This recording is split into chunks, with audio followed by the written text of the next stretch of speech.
Vos développeurs sont démotivés? Vous pensez qu'ils vont démissionner? Comment empêcher ça? Bref, on a une question agile. Bonjour à tous, je suis Constantin Guay, coach agile. Vous êtes sur Scrum Life, la chaîne des équipes agiles.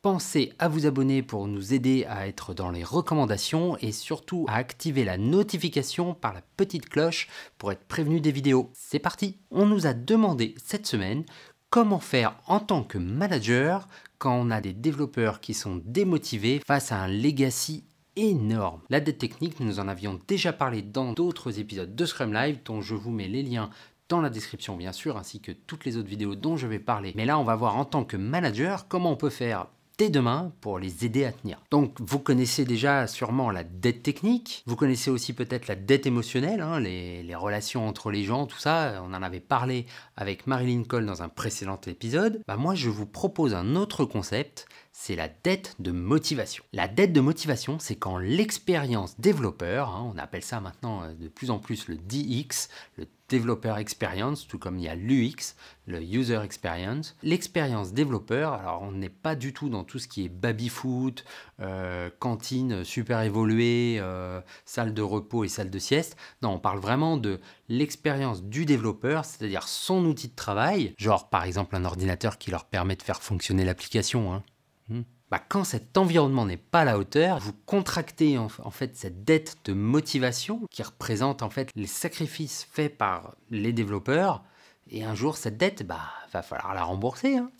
Parce que l'équipe, elle joue le jeu. Elle prend sur elle, les développeurs, ils prennent sur eux pour manipuler une application avec un code qui n'est pas vraiment à la hauteur et qui n'est pas très agréable à travailler. Donc, comment en tant que manager, vous pouvez limiter cette dette et puis la rembourser petit à petit. Pour moi, la première étape, déjà la plus importante même, c'est déjà d'exprimer que vous vous rendez compte de ce que vous leur demandez. Ça permet d'assainir la relation que vous allez avoir avec les développeurs et de créer une confiance.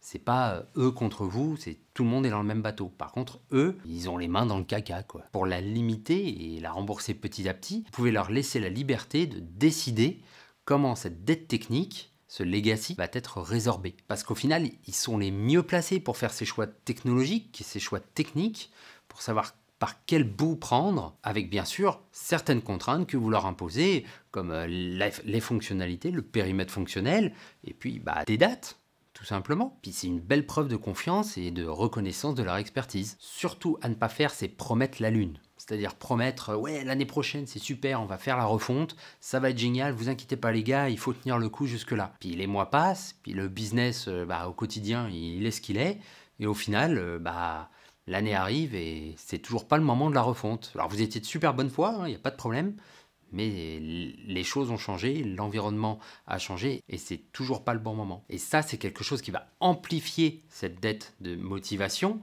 Et vraiment, c'est le genre de cas qui peut créer des démissions ou vraiment un relâchement complètement. Les gens n'en ont juste plus rien à faire de venir travailler.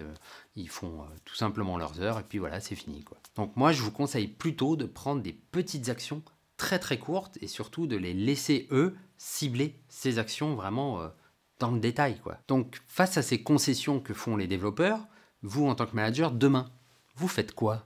Vous mettez quoi sur la table? Voilà pour cette courte réponse. Si vous voulez approfondir un petit peu, n'hésitez pas à nous le dire dans les commentaires, hein, pour qu'on puisse peut-être en faire un épisode complet. N'oubliez pas de vous abonner. Moi, je vous dis à la prochaine fois. Ciao!